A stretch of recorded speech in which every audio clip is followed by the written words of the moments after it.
And this is the reason why it took me so long to do this video, because I was trying to record this without me crying.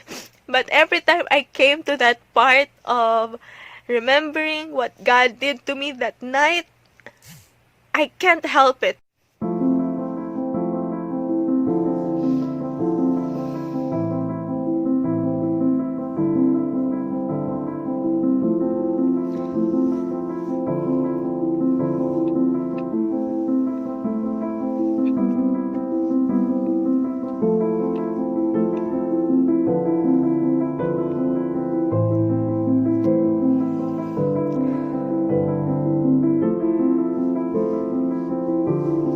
Depression is a serious thing, and no matter how hard I try to explain myself, no word is enough to describe how I really felt. It was so ironic because 5 years ago, August of 2015, I was alone too in my dorm. But during those times, I was depressed. Being a Christian, being depressed is something that I should not feel, or so I feel like I should not feel, because we feel like we should be joyful, we should always have this peace that transcends all understanding, because if we don't have that, then there's something wrong with us. And we try to do everything that we can to get that peace, to get that joy, to get that love, to feel joyful, or to feel that peace, not knowing that we are already doing it on our own ability and not by God's grace. I started losing appetite on food. I started feeling that I just want to be in bed the whole day, and that's why there were times wherein I will not go to school and I will just tell my professor that I'm not feeling well. But to be honest, I was just there in my dorm and I just don't feel like waking up anymore. So I started to condemn myself for feeling that way. I felt like I was lacking something. I felt like I should do something, but I don't have this courage or this passion to do it because of that deep sadness within me that I cannot explain where that sadness was coming from. And I kept on trying to pray and ask God to remove that pain inside of me, but I don't know why I felt like God was not there. I started to lose interest on my studies and with my relationships, and even to those who were discipling me that time, because I just felt that nobody can understand me. Being in an ungodly relationship that time, I felt like that is the reason why I felt like that, and the fear of maybe I will not be doing the will of God in my life, and these overwhelming things of pain, of anger, of unforgiveness, it all clouded. I can't even pinpoint which is which, or can describe that how I felt is because of these things. It is just mixed emotions. It was so overwhelming that the only words that my mind could remember are the negative words that were spoken to me. I remember that some of my friends were asking me if I was okay, and I can bring that beautiful smile on my face and tell them that yes, I am okay. But part of me was crying inside, and I don't know how to tell it to them that I was not okay, because being a Christian, I felt like I am required to be always okay, to feel always okay. Feeling of guilt and shame for feeling that started to cloud me, because I felt like I was not really a good Christian, or I was not pleasing to God that time. And I don't want that feeling, so I tried to just end my life. Especially, nobody seems to love me or care for me. Don't get me wrong, but my mom and my brother loves me so much, and I really felt that, I really know that they love me. I know that there are friends who really cares for me.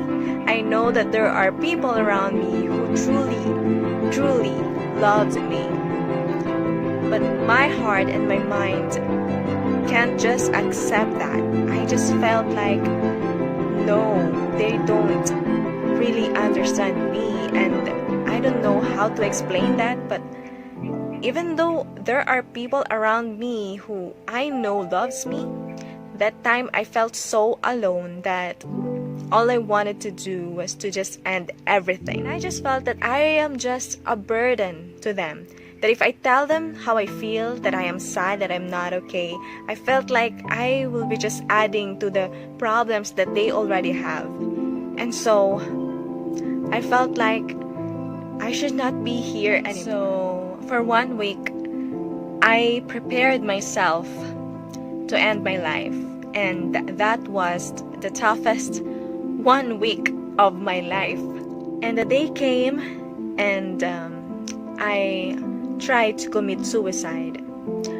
When I was about to do it, I talked to God. I asked for His forgiveness, asking Him that I'm so sorry that I will be doing this, God. And I was crying so hard. And I told Him that I don't deserve to live. I don't deserve anything that He has prepared for me, because condemnation was there. I kept on condemning myself for feeling that way. I kept on explaining how I feel when I don't really know how to explain it. And I just told God that it's okay, God. Nobody loves me. Nobody cares for me. I don't know, but I just felt that it's the right thing to do. And then when I was about to do it, something happened that night that I cannot explain until now. When I was about to hurt myself, it felt like there's this cold water that just being poured to me, and it was all over my body. You know, someone poured a cold water in me, and it was just all over my body, and I felt like I can really physically feel it, you know. There's this water, and it was just overflowing in me, and I just felt love, you know. And there's this audible voice, but during those times, I was thinking I was just hallucinating, because I felt like I heard an audible voice saying, I love you. And from that, I love you, it's just a whisper. You know, it's not something like, I love you. It's just this still small voice telling me, I love you. And there's just this water. And that night, I kept on having this explanation on what is happening. But I just know in my heart that it was God telling me that He loves me. That yes, everything that I felt that time was valid. That maybe, yes, I really don't deserve anything in this world. And yes, I don't really deserve His forgiveness, His love, or everything that I felt that time, that I don't deserve this, I don't deserve that. It's true that I don't deserve them. But God was telling me that time that even though you don't deserve it, I will still love you. Even though you don't deserve forgiveness, I already died for you. Even though you don't deserve to be loved, I still love you. And you don't have to do anything just to get that love. You don't have to please me. You don't have to do good works. You don't have to do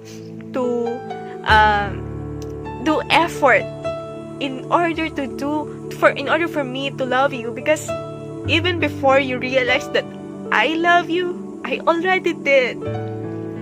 And that's how I felt during that time. And I was just crying so hard. And I was asking God, like, God, I'm already a Christian, but why do I feel this way?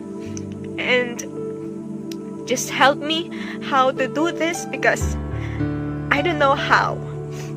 And that was the day that I literally died, because I started to surrender my life to God, even though I don't get it, even though I don't know how, or the steps, even though I don't know where the future will be. But during that night, all I know was that I died.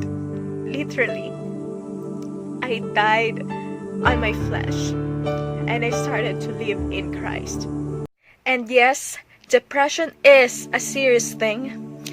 Pandemic is a serious thing. Crisis is a serious thing. But when God told you that He loves you, He is also serious, that He even suffered and died on that cross just for you.